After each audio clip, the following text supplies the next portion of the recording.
Hi, hello, good morning. Or, well, I mean, it's probably not morning when you're watching this, and I don't even think it's morning anymore in real life, but let's ignore that. Uh, welcome to another training chit chat. Where, well, I'm gonna train the final level of Madeline, my Belgian warm blood. And I, sorry, I woke up like 30 minutes ago and folded some laundry, and now I'm having some tea so that my voice won't be horrible. So my mind isn't really fully awake. But I want to record this now because I won't have time later today. As always, I always record videos at the wrong time. Uh, but, oh right, I turned my game into English. We'll see if I know all the words. I know how to try this. But, yeah, I think I was going to talk about books today, was my idea. Because today is the 3rd of April when I'm recording this, which means it is my little baby Seffi's birthday, my cat, for those who don't know. He appears every now and then on my Instagram story. Or, I mean, technically he's my parents' cat, but he's my cat, you know? Whenever I visit my parents, he's there. Because he lives there, obviously. And I visit my parents a lot. Mostly because the stable is at my parents' house, so whenever I'm at the stable, I'm at my parents' house. But yeah, so today is my little cat's birthday, and I mean, I want to talk about books because it's April, which probably doesn't mean anything to anybody else, but to me it does. Sorry, my voice. Because I have, for the last couple of years, which I've also mentioned on my Instagram from time to time, I finish a book every day of April. So I don't have to start the book that day. I don't even have to start the book this month. I could have, not even this year, I could have started 2 years ago. But I have a bad habit of starting books and then getting distracted and never finishing them. So I take April every year and I obviously read a minimum of 30 books. So yeah, and I guess I want to talk about books with you. So also feel free to leave any book recommendations you have down in the comment section, because obviously I am looking for more books as well to read. Because I do a lot of rereads. That is also okay. When I feel like I want to reread a book, that also counts towards my reading goal for me. It doesn't have to be a brand new book, but yeah, it's a book. I just have to finish a book every day of the month. So it's kind of a work in progress over the entire month. And I mean, this dressage has gone really well for me. But I guess I just want to talk about like books and reading, because obviously BookTok is a thing, but I don't have a TikTok whatsoever, so I've never been on BookTok. So I know like reading got popular a couple years ago, and I guess what I'm curious about is like, do you guys read? And if so, what? Because I read a lot of things. I don't read horror. I have some thrillers. I don't read a lot of thrillers though either. I haven't though. Or I have some. I have I don't know if it's the latest thriller, but I have one a thriller by Helena Dahlgren, who's also the author who wrote the Soul Rider books. I have one of her thrillers that's only available in Swedish, called Skarp, but I haven't read it. Maybe I should read that this month. Because I tried audiobooking that, but the audiobook, like at the time I was also listening to another audiobook who had the same narrator, so I started to mix up information, so I put it on hold, but I do have it physically now. So maybe I should try reading Skarp again. I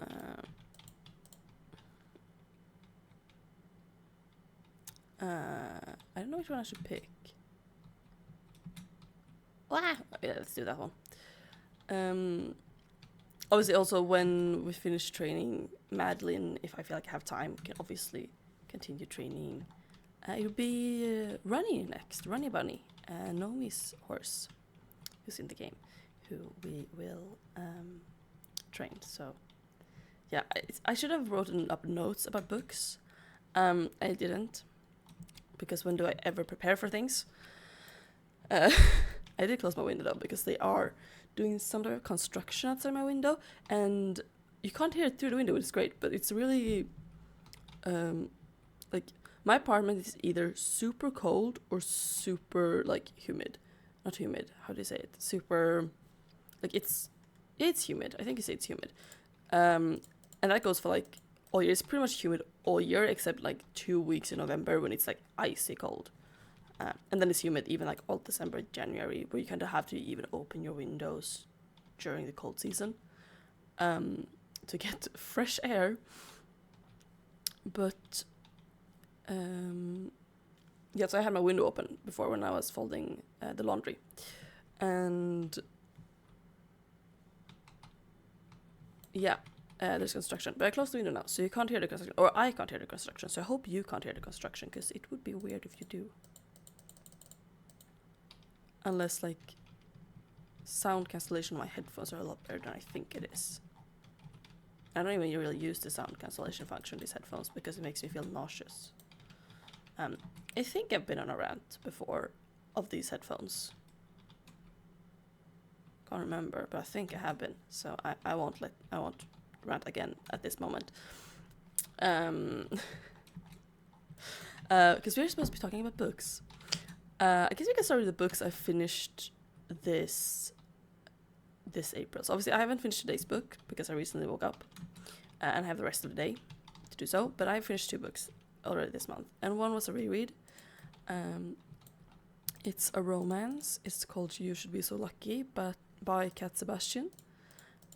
It is a queer romance, historical romance set in the 60s, and it was a reread. I read it when it came out last year, and it's very much a feel-good for me. Like, it's feel-good in the sense that, like, there are real struggles for the couple, being a gay couple in the 1960s in New York. But it is ultimately a very happy book, where, like, they don't, like, it's a romance book. They don't have to face like any form of homophobia directly, but it's more like they live in this society where it's illegal, right? And but them ultimately finding happiness anyway. And it's also a book about like grief. It's a dual POV book, so you read the book from both characters' perspective. One is called Mark. He's a journalist who about a year ago lost his like roommate and boyfriend, randomly just passed away at work, and is dealing with the loss of that, when like the grief and struggling with that, since he can't really grieve openly because most people didn't know about this. So that's always sad. And then it's Eddie, who is a professional baseball player who Mark is assigned to like ghostwrite a diary for the magazine he works at, and he usually doesn't write sports articles. But his friend who owns the newspaper, and this is part of the series, so that friend is like one of the characters who's the protagonist in the first book. You can read that too if you want to. But he asks him to like write this to help because the newspaper, they need to get like more sales, and he says like, if we send any of the sports writer to write this, like they won't believe it's like actually Eddie who wrote it. Like, it won't feel like he wrote it. People will know that it was ghostwritten by someone, obviously, but like it just has to feel like it is coming from Eddie, and he could be quite snarky and rude. So even though he's very much a sunshine character, like if this was categorized as Grumpy Sunshine, then Eddie would be the sunshine. But he has a temper, and so Andy, Mark's friend who owns the paper, is like, could you please do this as a favor, please? And then he does, and then like they get to know each other, and things go from there. And it's really, really sweet.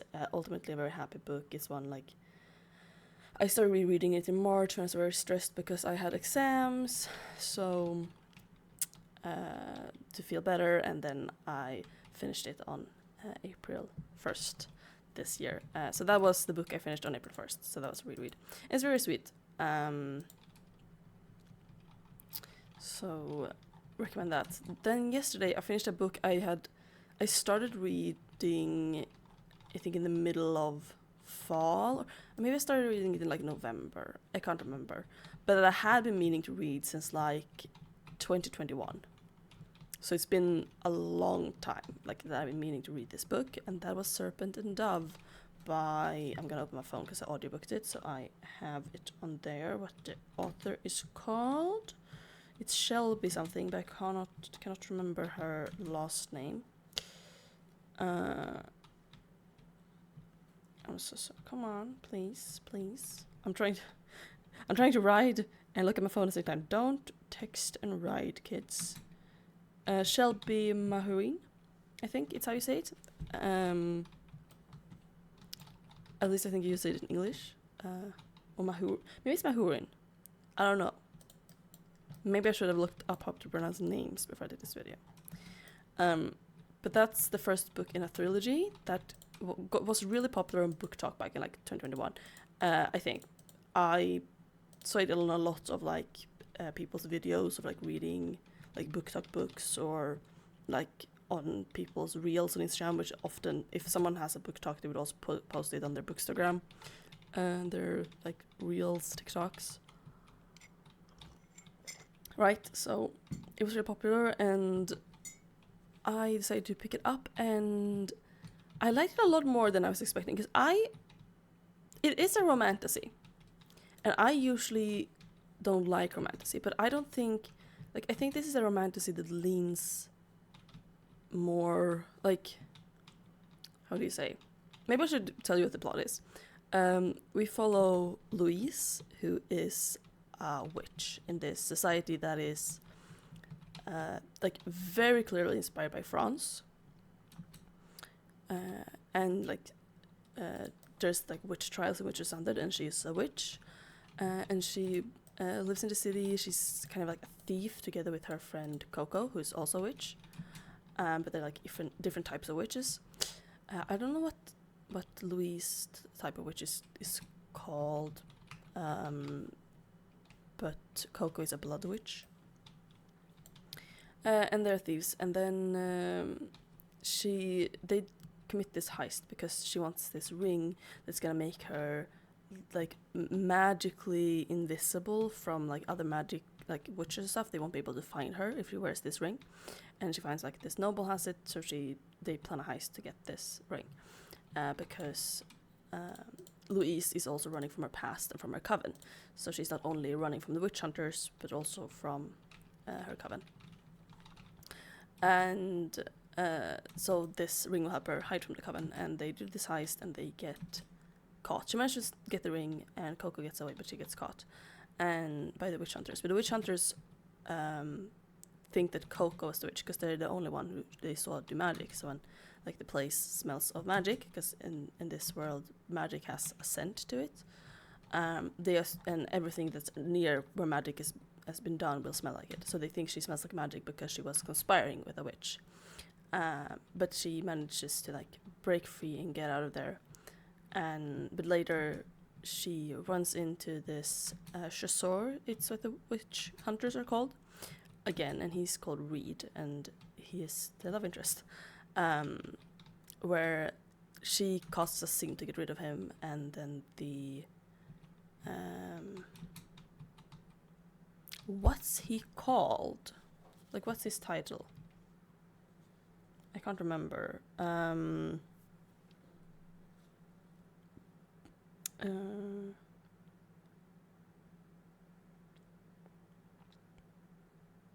It's not the high priest. It's, I don't know, but like he's a chasseur that's like an orphan raised in the church to become a witch hunter. And when this scene's cast, to not like besmirch the name of the church, the head of the church, I cannot remember what the position is called on top of my head, It's something with a sh sound at the beginning, I think.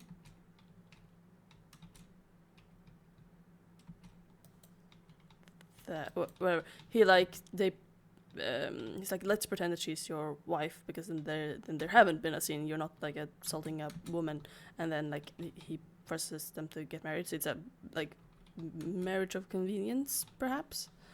And then Louise kind of like, well, I'm gonna have to hide my magic because I'm gonna live in the tower of the witch hunters. And while Reed is, you know, kind of angry at the whole situation. Yeah, like that's really bad, but it was so much more interesting and than I'd expected. I often think the plots of romantasy books sounds very interesting, and then I guess romantasy often have like a not a love triangle, but they will have multiple love interests, and it's like, which one is it? And then like it's very clear from the beginning which one it actually is, and I don't like that. That's something that I don't necessarily enjoy in my books. So I was positively surprised with this book. I really, really loved it. I think I gave it 5 stars. I think. Did I? No, I gave it 4 stars. Okay. My app, I can only give 4 stars. I think I would give it 4.5 if I could, but I have to give 4 or 5. So give it 4. But it was a really good book, and I really liked the narration as well. There's 2 different narrators, one for when you're reading from Louise's point of view, and one from when you're reading from Reed's point of view. And then obviously there's this whole intrigue between like there's the witches that's been hunted, and then there's the kingdom and the church, and it's kind of this like the witches were there first, and then came this kingdom and kind of chased the witches away because they were powerful. But then the people, that's like the story from the witches' side, and then the story from the other people's side is like, well, the witches betrayed us or something. So like they have different sides, and like, yeah, I think it was very interesting, and the romance was like believable, because at first I was like it got to build up until like where it felt natural for them to be allowed, where they first really did dislike each other, and Reed had a really hard time with like Louise being obviously like she hasn't been some type of well-born like lady. She's lived on the street for a couple of years, and before that she was a witch, but he doesn't know that. And she doesn't show any respect to him because he is a chasseur. She knows like he would kill her if he knew what she was, and he have and will kill people of her kind, and kind of the struggles with that. And it was such an interesting end. Like the things I thought would be like, okay, this is something we're gonna deal with like at the end of the series, that was like that happened at the end of the book, and I was like, oh my god, what's gonna be dealing with for the rest of the series? And like I'm really intrigued because I haven't started the second book, which is Blood and Honey, but I'm intrigued because I think we're gonna get introduced to like more witchy stuff, so I'm very excited. I'm not gonna start that today though, because it's a long book and I will not be finishing that today. I might actually start today, but that's not the book I'm gonna finish today. So those are the books I've already finished. I also have some shorter books prepared for when days are more stressful, that where I won't have time to read for as much. Obviously, yeah, when you're doing something like this, the key to being successful is to set yourself up for success. I think I've been talking too fast. I need to slow down. So I know I'm gonna have days where I'm more stressed, where I have less time, and for those days it's really good to have shorter books, or like mangas, graphic novels, etc. So that's what I have. So for example, I think I'm going to be rereading a lot of Snow White with the Red Hair. I haven't finished that series. It's a manga by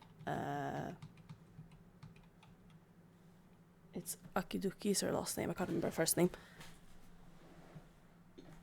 Surata Akiduki is the mangaka, is what the author of a manga is called. which is, I love the anime. It's my favorite anime of all time. Are there potentially better animes that have been made more recently? Yes, there is. But this is nostalgic. It's from, I watched it when I was like pretty new to anime. It came out, at least the first season, when like I started watching anime, but I didn't watch it immediately.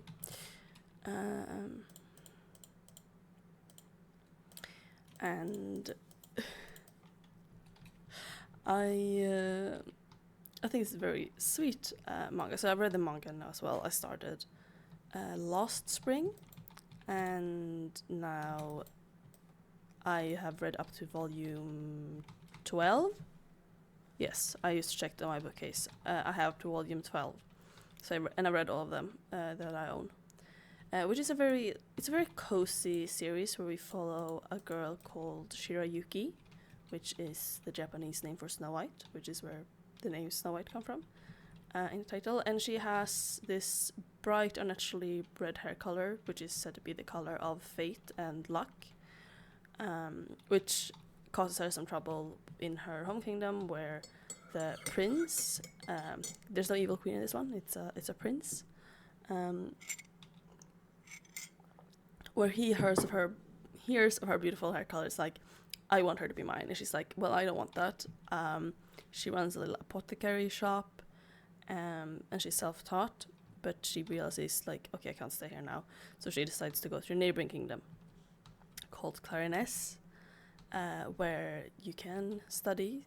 There have, like, this royal, like, what's it called, the royal herbalists, and they like teach a princess, and it's like one of the best places to learn medicine. So she decides to go there, and on her way over she runs into this party of 3 people called Sen, Mitsuhide, and Kiki. And it turns out that Sen is one of the princes of this kingdom, Clariness, and she joins them back to Clariness, and there's a bit of drama on the way where Raj, the prince from her home country, the one who she's kind of running from, sends her a gift basket of apples, and that's bright red as her hair, and she kind of like it kind of dissuades her that he's still like looking for her, and Sen decides to kind of be like, and she looks at this apple, one of them starting to go bad. It's like, well, like this lucky red is not bringing luck to anyone. It's just gone bad, and kind of like as a metaphor for herself. So Sen takes a bite of the apple, and it turns out to be poisonous. And I was like, well, I was meant to poison you. I was going to bring you back and then give you the antidote. But I guess if you agree to come back with me, then I'll give the antidote to this guy. But as the situation is resolved, she goes with them to Clariness, and she starts studying herbology, and she is friends with the prince, and that starts to, slowly blossom into something else. It's a romance, and it's just very sweet and very cute and wholesome. So, it's a very low stakes series. There are some things that are more like a little bit higher stakes. We can get a bit into the series, but when you're reading the manga, it's like kind of started and resolved in the same volume. While it takes many more episodes in the anime. It was like the anime is kind of like one chapter per episode ish, while you have like multiple chapters per volume. So when I was watching the anime, I was more like, oh no, what's gonna happen, than now, because I was like, oh, I just need to turn the page. And also I knew it was gonna happen because I'd seen the anime, but obviously not everything makes it into adaptation. So I've been really enjoying the manga as well, and I'm gonna be rereading that on days when I have less time, because it's quite a quick read. I'm also going to be rereading the Fence graphic novel / comic book, which is it's written by C.S. Packet, and then it's illustrated by Johanna the Mad, and it's a really good graphic novel series, which obviously that's also illustrated, like it's a comic book. It's a sports comic about a guy called Nicholas who starts fencing and gets a scholarship to a school. If he can get into their fencing team, he will get a full ride scholarship. He comes from, a poor background. He wouldn't be able to afford to go to a school like this otherwise, where you can, fence. Because Nicholas is the illegitimate son of a pro fencer, and he kind of want to prove to himself, I guess, that he is good enough, despite his dad not being in his life, by one day being able to beat his legitimate son, who's been training fencing his entire life with the best trainers and everything. That he's kind of good enough, and he does that because of his dad. And at his first fencing tournament, before he even gets to school, is kind of how he gets scouted to school. He meets this guy called Seji, who he's been fencing internationally, so now for a year, and he's one of the best in the country, but he has to kind of start from the bottom again because he's been out of the country. So that's how they end up facing each other, even though Nicholas is a total beginner, and he immediately beats Nicholas and gets him out of the tournament. But Nicholas obviously still gets that scholarship offer to the school. He's the one day I'm going to be able to beat this guy Seji, because he's going to be at the fancy school, the best school for all the fencers, Exton, where my half brother is as well. And then it turns out that Seji is not. Seji is not only at King's Road, the same school that Nicholas goes to, he's Nicholas' roommate. And they do not get along at first. And it's the story about the team, about the characters, about fencing. It's a very touching story. There's 6 volumes out, and I own all 6 of them. And in July, we're getting volume 7, which I'm so excited about. If you live in the States, I actually think you can buy it digitally in 2 parts. So it's called Challengers, and then it's Challengers Sweet 16 and Challengers something else. I don't remember. So it's in 2 parts, but that's only digitally, and you can't get that in Sweden, where I live.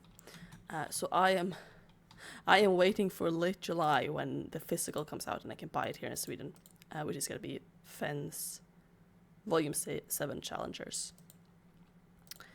So I'm very excited. So if any one of you live somewhere where you can read Volume 7 and you have read it, please don't spoil me. But I'm so excited to get to read Challengers. Because I'm very invested. And this is also a series with queer characters.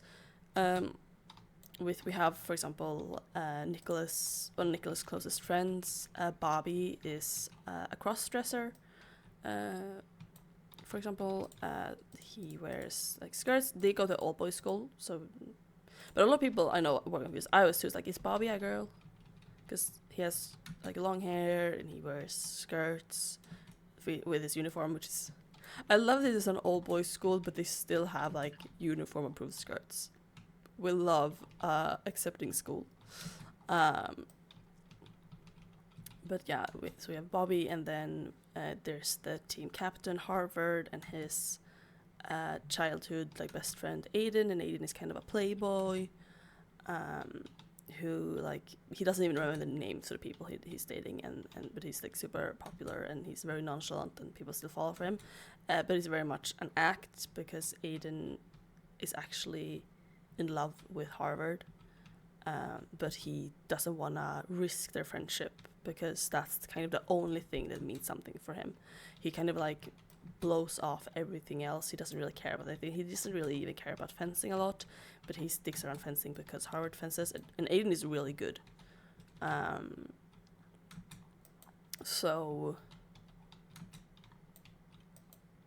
yeah.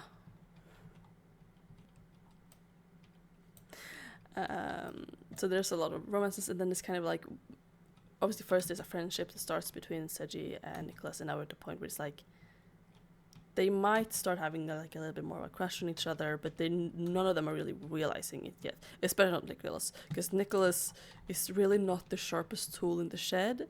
I love him, but he's not all that bright. But it's a very cute, sweet series, but it also has the element of fencing. And I didn't know anything about fencing before this. You don't have to. They explain everything. So yeah, this is like the only sports comic I've ever read, but it was recommended to me through BookTube back in like 2021, I think, when I read it for the first time. And I've been rereading it every year, especially when a new volume comes out. I will reread the entire series. So I will be reading that again, and I'm very excited.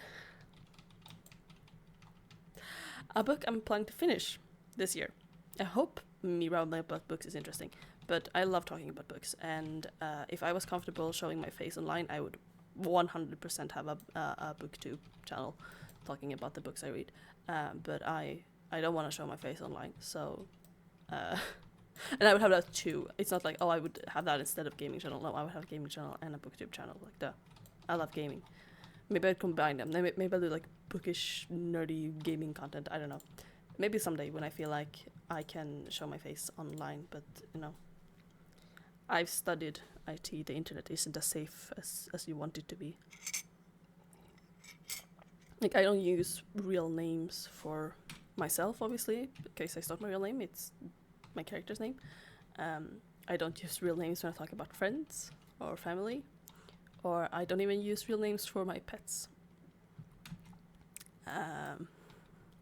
So like, I mean, like Zephyr is Zephyr, but like Zephyr is not his legal name. It's not what's on his papers, but Zephyr is the name he's called like every day. So like, it's kind of his real name. It's just not the one on his papers. It's not even similar to ones on his papers, but it's what we always decided to call him. But obviously he's the first pet I've gotten, or we gotten before, after like I started doing social media, all the ones I had before.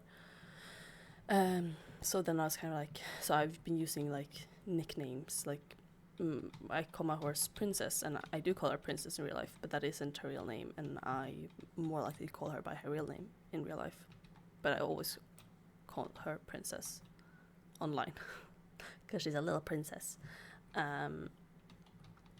Because I don't want information that could like, I don't think anyone would, but rather be safe than sorry, right? I don't want people, especially like with horses, they can look up like by the name and they can find owners and previous owners.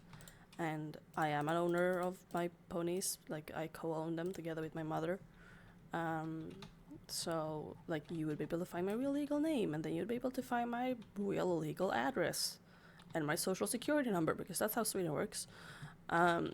So yeah, I want to be careful. Moral of the story. But where were I? Books I'm planning on finishing this month. That I have a book that I bought not last summer, so not summer 2024, but summer 2023, when I was on a trip to Norway with my family, and we were almost looking at forest stuff. We were like a forest museum. It was really interesting. It was recommended to us because we were going to like an area of Sweden that's close to the Norwegian border, and then my parents' neighbor is Norwegian or half Norwegian, but he grew up in Norway for a while, and then he grew up in Sweden for a while, but whatever, he's from Norway. He recommended this museum, and we went there, and it's very interesting because my dad works with forestry, and like obviously I grew up in a house in the woods. Like the forest is very near and dear to me, so it was very interesting, obviously, to learn about it in Norway. They had this whole exhibition about like wolves and the impact of wolves on farms and nature, like both. Oh wait, level 15. When did that happen? Okay, let's go pick up Runestone. I totally missed that.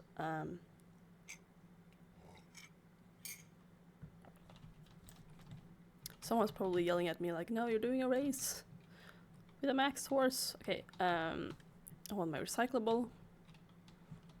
Is that what they're called? I've been calling them trash. It's because in Swedish we call them pant, which is because when you buy a drink in a bottle, not alcoholic beverages, but if you buy like a soda or bottled water, the bottle has something called pant, which is an additional fee. It like bigger bottles would be 2 kronor, which is, I don't know, very little in dollars. Like $1 is a little more over 10 kronor, so it's not a lot.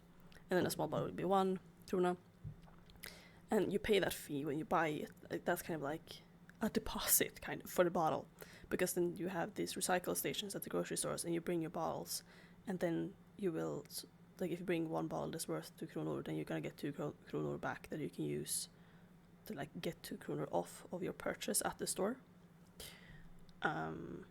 So if you bring a lot, you can get a lot. So we call it pant in Swedish. Swedish players will call the recyclables pant. I say yes, probably a lot of you are Swedish, I don't know.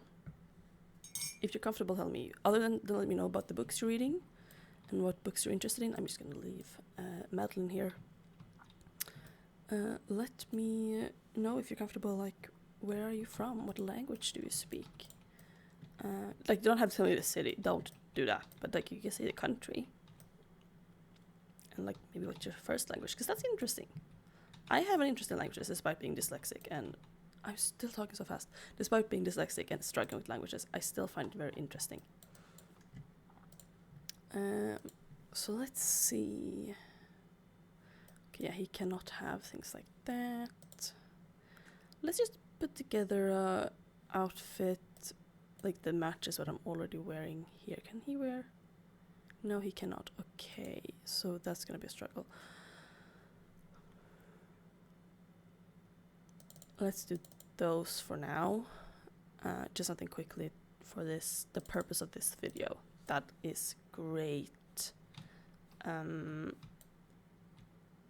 Actually, no, I don't want a pet right now. I don't have time and energy. Yeah, I've been recording for like 40 minutes now. I don't know, maybe I can probably go forever talking about books. But back to the Norway thing. But we also like went to some stores, and I found a Norwegian bookstore, and I was like, well, I kind of want to go check it out. Like, I can't read in Norwegian. I'm not going to buy a Norwegian book, but they had an English section of the bookstore. And they just happened to have a copy of a book I had been looking for a while that I hadn't been able to find in Swedish stores. For books, I try to not order them online. It's not, I don't have anything against online shopping. I just wasn't allowed to do online shopping when I was younger. Like, I couldn't shop online till I was 18 because my parents didn't allow my the bank card, the debit card I had as a teenager. Wasn't open for online purchases, so my parents didn't let me buy things online as a teenager. So I couldn't buy things online without like the help of a parent or parental permission until I was 18. So sometimes I have to actively think about buying things online to realize I can buy things online, if that makes sense. It's like things that you can only buy online, like star coins, or like most video games today you can only buy online, like on Steam. Those things I naturally think about, oh yeah, I'll buy those online. But for things that I was already buying before I turned 18, like clothes or books, my first instinct is always to check the bookstores. Like, I can check availability online, but even when I look at the website, it's like, oh, I can order online. It's only for like when I buy my manga. That's never like, there's no way to Red Hair manga. They don't carry in stores. You have to buy it online. At least not in the stores. I know. I mean, I did buy some of them physically, but that was at the science fiction bookstore in Gothenburg when I was visiting Gothenburg last time. So yeah. Most of the time, no, they do not have them.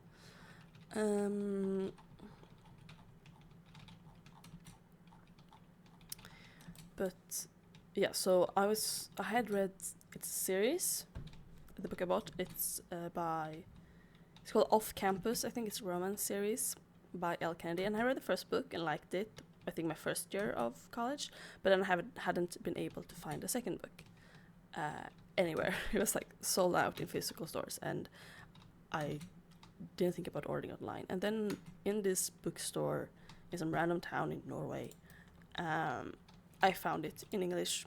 I don't think they had Swedish translations yet. They come out with them now. But yeah, so I bought that, and I haven't finished it in, almost 2 years now. Mostly because there was a lot of spicy scenes, and I don't particularly care a lot about the spice. Like, I can read a romance book, but a lot of time, not all the time, but a lot of time I will skip the spicy scenes, because I'm not super interested in that. Like, sometimes I read them, but also, like, if I'm not in the mood, I'll either skip them, or if there's a lot of spicy scenes in a row, I'm just like gonna put down the book. And that's what happened. I put it down multiple times for super long time. Every time I put it down, like multiple months, because I was reading and it was being cute, and then it's like, oh, it's another spicy scene. Let's skip this. And then you read another few pages, and it's like, oh, it's a spicy scene again. Come on, like, that wasn't for me. It's obviously for someone. This is a real popular series, which is why I picked it up. So I want to finish this book, which is the second book in the off-campus series. It's called The Mistake. So I want to finish that. And is the couple cute? Yes, but I don't think I'm going to be continuing with that series because it's too much spice for me personally. Like, this is so weird to talk about, because obviously, like, my videos aren't made for children. So maybe I should put a disclaimer in this, but like, I'm gonna talk about books. I'm an adult. I'm gonna turn 23 in, 2 months-ish. So, I do what I want, but if you're not an adult watching this video, don't read things your parents aren't okay with you reading. So, yeah, I'm not going to continue that series because I don't think it's what I personally enjoy. Even though I did enjoy the first book, I don't know if it's like I was more fine with spice then, or if it was less spice in that book. I don't know. But this one had too much spice, so I'm not going to be continuing with the series. But I want to finish it because I have it and I've started it, and I want it like off of my bedside table. Is that how you say it? Yeah, it's my bedside table, because it's been there for like 2 years.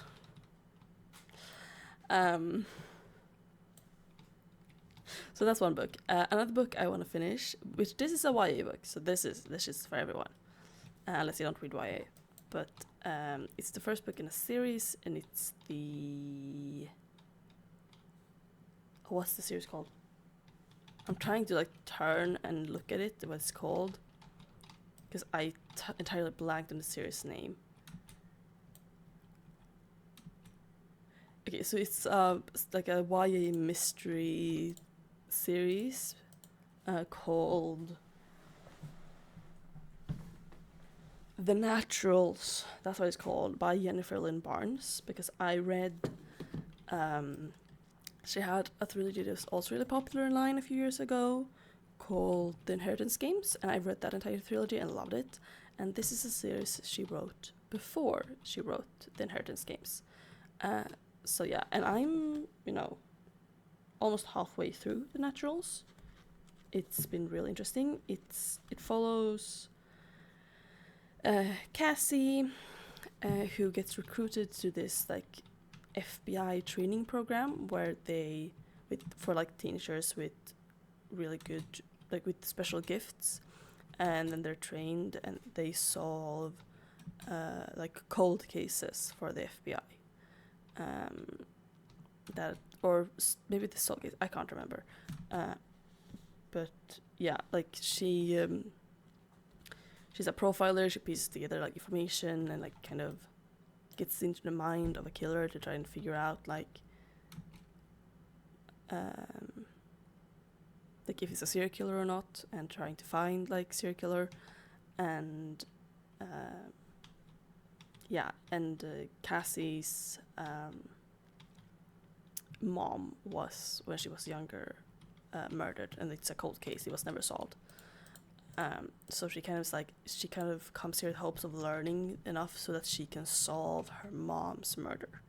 And obviously I don't know how that's gonna go, because I'm barely halfway through the first book in a 5-book series, I think it is, but it's really good so far.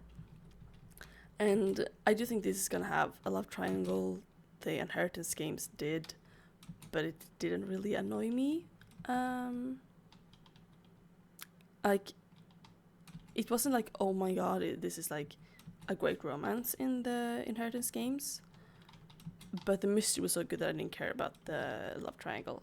And this also seems to be a lot of mystery, obviously. So I'm very excited to continue this. I'm hoping to finish this book in April this year as well. This is a YA book. Maybe I should bring out some more YA books. Another book I have been meaning to finish, I mean, since it came out, that I haven't finished yet. Oh wait, I'm 3 XP away from leveling up. It's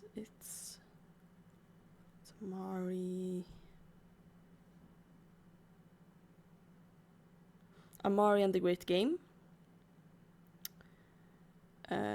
which is the second book. It's a how do you say it? It's a middle grade series, so that's a little bit younger. But I read the first one. I don't even think I'd started college yet when I read it. I think I read it when it came out. This came out in it came out 2021, in May 2021. Yeah, and I think I read it that summer after it came out, because once again it was recommended to me on BookTube, because there are a lot of middle grade series that are also good to read when you're older. And it follows Amari, who gets kind of after her brother's disappearance, she is accepted into this bureau of like magic and stuff that her brother was a member of. It's kind of a secret bureau. Normal people doesn't know it, but it kind of like keeps the normal world separate from the magical world. And everyone who's a member of this bureau has magic, so everyone gets some type of supernatural ability when they join if they don't already have one. And she joins hoping to be able to find her brother, but the ability she gets is magic. She's a magician, and magicians are forbidden. They have caused trouble, and they're known as these evil, horrible beings.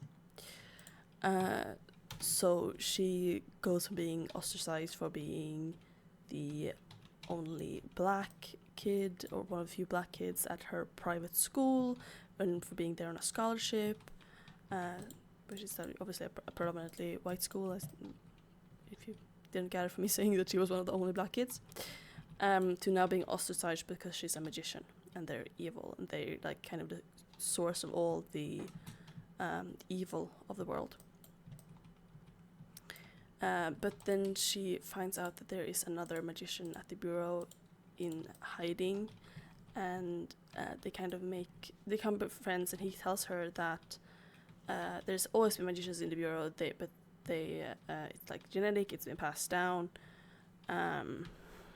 and they learn like how to trick the ceremony where they get assigned the ability to make it seem like they're not a magician, that they have some other ability. And they become friends. He starts teaching her magic and stuff, and they're trying to solve, because Amari's brother isn't the only one that's gone missing. He was working in like on something together with a partner, and both him and his partner went missing, and his partner is this other magician's older sister.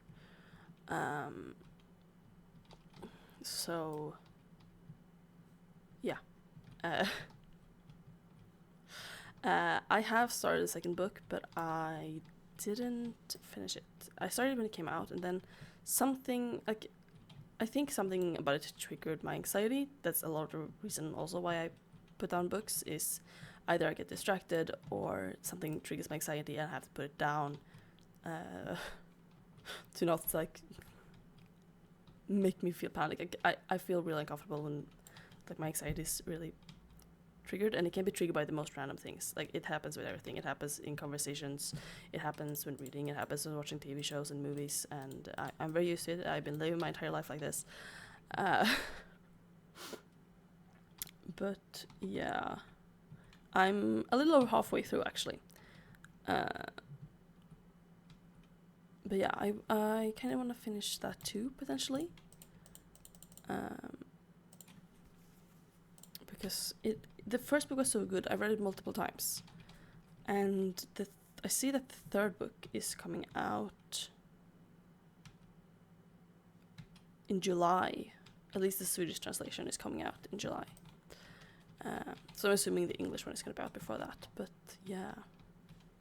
I actually own that physically because I thought it was so good. And I actually got Bella to read it too, and she also liked it. Another book I'm excited about. This book won't be coming out until July. And I think, sadly, it's actually an English book coming out in July. And I don't know when the Swedish translation is coming. But we finally have a date for it after multiple years. So this is not a book I'm going to be reading this month. Because it comes out in May. Not July, May. It comes out in May. It is the next book in the Nevermore series by Jessica Townsend. And this is one of my favorite series. It's also a middle grade series. It's also magical. It follows Morgan Crow, is how you say, Morgan Crow. I have a horse named after her, actually. My black Arabian thoroughbred is called Morning River, aka Morgan. And Morgan is a cursed child. That means that she's cursed to die on her 12th birthday. All cursed children die on their 12th birthday, and until then they will bring bad luck wherever they go, whatever they interact with, whatever they talk about. Like, if she comments on the nice weather, then there'll suddenly be a hailstorm that kind of destroys buildings. So she's kind of grown up being blamed for everything in her home state, and this also means that she's kind of drawn the ire of her father, who, despite having a cursed daughter who brings bad luck upon everyone, has managed to have a successful political career, and is the state chancellor. I don't know these terms in English. I read the book in Swedish. Of the state they live in. But suddenly everything changes when Morgan, right before 11th birthday, something changes. These children are cursed because they were born on something called the Dark Eve, which happens every 12 years. And it marks the end and beginning of the ages. So like a new age will start after the Dark Eve. Because suddenly the Dark Eve will be on her 11th birthday and not her 12th. And she gets very angry. She was promised 12 years of life, and now she will only get 11. But on the night of her 11th birthday, as they can kind of hear this hunt of smoke and shadow coming to take her away, a man shows up at the house called Jupiter North. And he whisks Morgan away to something called the Free State of Nevermore, which is like outside her home country's like jurisdiction, where the hunt of smoke and shadow can't reach her. And he wants to enter her as a participant in a trial to join this secret society that he's a member of, and he wants to be her sponsor. And if she manages to what's it called? If she can let's do this. If she can manage to get in to this secret society, she will have a citizenship in Nevermore, and she won't be forced out by like the police. So she will be safe from the hunt of smoke and shadow. So she entered into these trials with Jupiter as her mentor, and she makes friends, and it's fantastical. Jupiter owns this hotel called Hotel Deucalion that's just, it's so magical and fantastical. It's like Morgan's room, like when the longer you stay there, the better your room gets to know you, and it will like personalize itself after your likes. So like one day she wakes up and her bathroom has a Roman style swimming tub the size of a pool. A bathtub the size of a swimming pool. It's basically a swimming tub, essentially. And you know, one day, like I think when she has a sleepover with a friend, instead of a bed, there's 2 hammocks that they can sleep in, and so on. So like the rooms change, and yeah, it's all these like the magical guests and the permanent residents of the hotel, and it's just so magical and fantastical, and I love it from the first time I read it. And I would kind of like to say, if you like Harry Potter for more than nostalgia, like if you still think you would, if you had never read Harry Potter, never had learned anything about Harry Potter, and you read it now and you think you'd still like it, then maybe you'd like Nevermore. It's magical. Obviously she's trying to get into the secret society with a magic school, but she first has these trials to get through, and yeah, I really love it. And we're finally getting the 4th book later this year. It was supposed to come up like in November, and it's been like pushed back and delayed, but we have a date now. I can't remember the date is on top of my head, but it's in May, and I'm so excited because the last book came out when I was still in high school. It came out my senior year of high school. But I'm so excited. And I reread Nevermore a lot, especially the first book, but the other books as well. So maybe I'll do a reread, because I recently finished a reread of the first one, which is Nevermore, Morgan Crow, which is The Trials of Morgan Crow. So I think maybe I'll do a reread of Wundersmith, which is the second book. So we'll see, but I'm very excited about that. I've been recording for an hour now. Oh my god. Are you guys still interested? I've been rambling for hours. Also, I can talk about, I've gotten really into dystopian books recently. Again, I've had a couple of years when I felt like I couldn't read dystopian books. I kind of gouge what I'm reading based on my mental health. So like if I feel like I can't mentally handle reading this type of book right now, I won't be reading that type of book in that moment. So I've had multiple years where I haven't read any dystopian because I haven't felt like I could deal with dystopian. But now I'm in a headspace where I'm craving dystopian. So I'm rereading The Hunger Games. And I'm considering doing a second try at reading The Ballads of Songbirds and Snakes. I also know, like, we recently got a new Hunger Games book, The Sunrise and the Reaping. I have not read that. I'm planning on reading it eventually. But I think I will... I want to read them. I've seen the movie for Songbirds and Snakes. I went to see it in theater with a couple of friends when it came out. And it was really good. I think the book is going to be even better. Because it really is a movie about, like, this guy who craves power. He had a chance at happiness, at doing the right thing, as being a good person, and the moment he realized that he could get, like, a better life, or I mean, like, he was only grasping at that because he thought that, like, the life he had, the life he had been promised with this power and everything had been taken from him, and then realized no, it hadn't been, and he had the ability to go back. He did so without, like, questioning, without thinking. Like, he might have pretended to be a good guy. He had a chance to be a good guy, but he chose not to. And, like, there isn't anything redeemable about President Snow. Like, he had a chance to be redeemed as a child, you know, a teenager, but he didn't. He chose not to.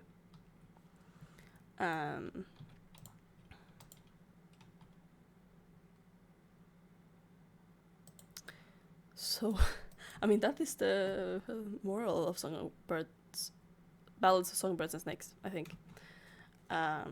Based on the movie, at least. But I kind of want to read the book. I have it. I've had it, not since it came out, but since it was pretty new. So maybe I read that. And I'm also reading a Swedish dystopian. It's a dystopian romance, but it's also really interesting. I've never read a dystopian by a Swedish author, and it's set in like a futuristic Sweden, where it's a lot about like medical research. It's essentially like a country where everything is an experiment, where the data is sold to the highest bidder, or an experiment for the highest bidder on like medical data and stuff. And that's how the entire country is shaped and run, and based on like your capabilities and how smart you are, you get assigned a color on your 18th birthday, and the better color you have, the like depending on your color, like you can be put through different experiments. And one of the characters we're following is Liv, and she has worked her entire life to be able to get into the school called Karolum, where if she makes it through her first year and she passes the final exams, she will get the color blue, which is the highest color, the best color, so she won't be put through the type of things her parents are put through. And then there's also Simon, who, even though he's the son of one of the most powerful people in the country, who's like on this council, his dad is not the most powerful, but he's pretty powerful. He's still very scared because he's dyslexic, and if that's found out by anyone outside of his family, it doesn't matter like how good he is at anything, he will be turned into a lab rat, essentially. Because like no matter like how good he like does in school or whatever, he's not gonna be good enough because he's dyslexic.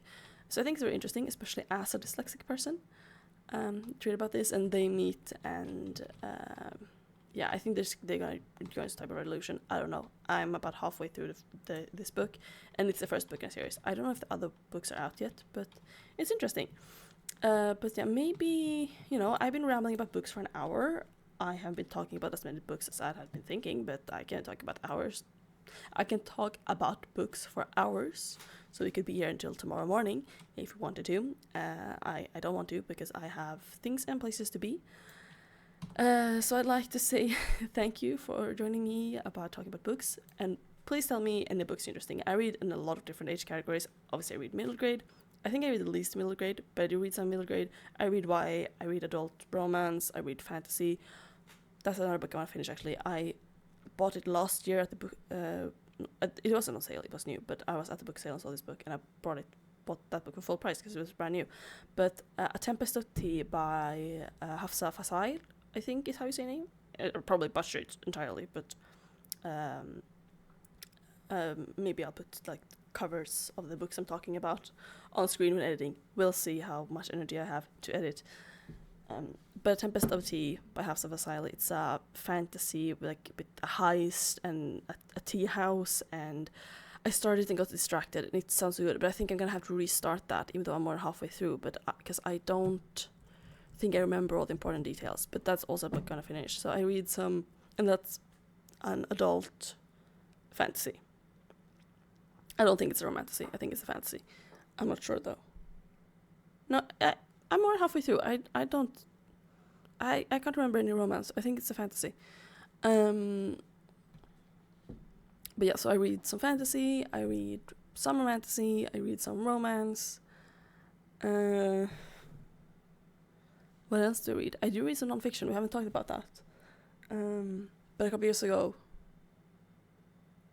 well, last year actually. It's not a couple years ago. It was last year I finished it, I'm pretty sure. And I have some other I started, but a book I finished last year that's still really stuck in my head because it's very important is Herrarna satt oss hit. I cannot remember the author, which translated in English, the title would be something like The Lords Put Us Here or The Masters Put Us Here, but like it's not exactly what it means, but like herrar could mean lord, it could mean sir, it could mean mister, or master. It like all those words in English kind of get boils down to one word in Swedish, herrarna, or herre, or herrn, depending on like what situation you use it. But yeah, it's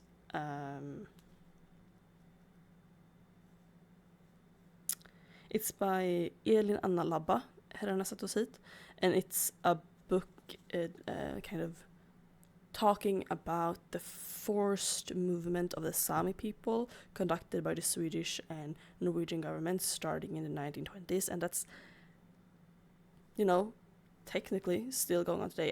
We don't talk about it as the forced movement, but we decided to move on people from the places they've been using and living since essentially the dawn of time to another place, because of racism or towards the Sami people. And it was very important to read. There was a lot of stories from people who, you know, written accounts from people who lived through these movements, and families that got split up, and that children who never saw their parents again. And, you know, it's important to know that the Sami still isn't, you know, treated entirely fairly, even though we might not have explicit discriminatory laws against the Sami people today. It's still things like, we will build like power plants on their land, saying that this won't affect them, when it does. Like, you do some type of research saying, oh, this won't affect like the reindeer in the area, the grays in the area, or the people in the area, so we can, it's trying to build it, and you build it and then it does affect them, and that keeps happening over and over again. Or there's like, oh, it won't affect the reindeer area, and then they put up a fence so they can't even get to the area. It's like, okay, sure, it's not affecting the reindeer in the area because the reindeer isn't in the area because you put up a fence. So yeah, it was very important to read, I think. So, I mean, if someone has some non-fiction books, I also read a book, that was a couple of years ago actually, I read a book about the history of Drottningholm, a castle in Sweden. It's a castle where the royal family resides. But it traditionally haven't been where the royal family resides. But it's where the current royal family resides. And just reading about its history, and it was interesting. So yeah, I read a little bit of everything. If anyone want to recommend me something, please, I want all the book recommendations. Tell me what books you like and why you like them, and what genre and age category they are in the comments. And also, if you feel comfortable, let me know, like, where are you from? What's your first language? And by where are you from, I mean country, not like town or address. Don't put that there. But yeah, thank you for watching. I've been rambling for even longer now. But thank you for watching. This is me rambling about my books. I hope you enjoyed this video. If you did, please consider leaving a like and subscribing if you haven't already. And I guess I'll talk to you soon. Bye-bye!